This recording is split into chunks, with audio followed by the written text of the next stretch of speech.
House of Lords cost hiked up by £500,000 a year after Boris adds more peers.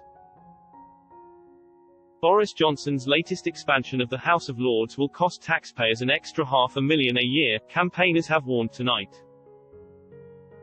The Prime Minister today announced 16 new faces would join the ranks of peers in the House of Lords.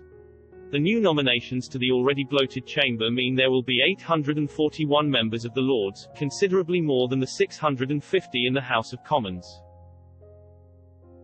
Research from the Electoral Reform Society indicates Mr. Johnson's latest additions could cost taxpayers an additional £490,992 a year.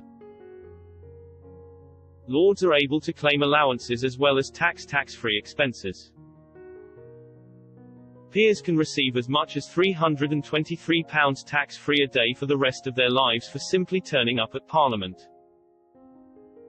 Dr. Jess Garland, Director of Policy and Research at the Electoral Reform Society, said, as the world's second-largest legislative body, surpassed only by China's National People's Congress, the growing size of the Lords comes at a huge cost to taxpayers and our democracy.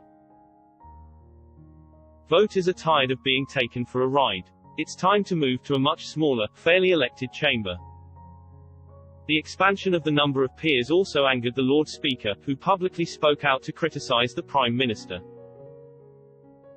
He said, "My fundamental concern is about the number of new peers that have been appointed by the Prime Minister in his first 12 months in office. Mr. Johnson has added 16 to his list of appointments, bringing the total for the year up to 52 new peers over 2 lists. This list will bring the total in the House of Lords to over 830, almost 200 more than the House of Commons." Mr. Johnson's 16 new peerages included 7 new Tory nominations, 5 Labour nominations and 4 new crossbench nominations. On the list is former Conservative MEPs Daniel Hannan and Syed Kamel. However, Tory donor and the party's former treasurer, Peter Crudders, also received a peerage, despite the Appointments Commission advising against such a move.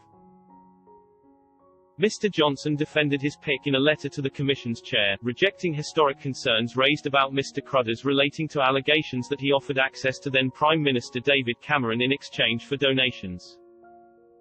Mr. Johnson said, "The most serious accusations leveled at the time were found to be untrue and libelous." Dr. Garland said Mr. Crudders' nomination was unacceptable in a democracy. He said, "While many Lords do work hard, voters might feel less aggrieved about paying them if they actually had a say on who sat in there. It is simply unacceptable in a democracy for party donors to be handed votes on our laws for life."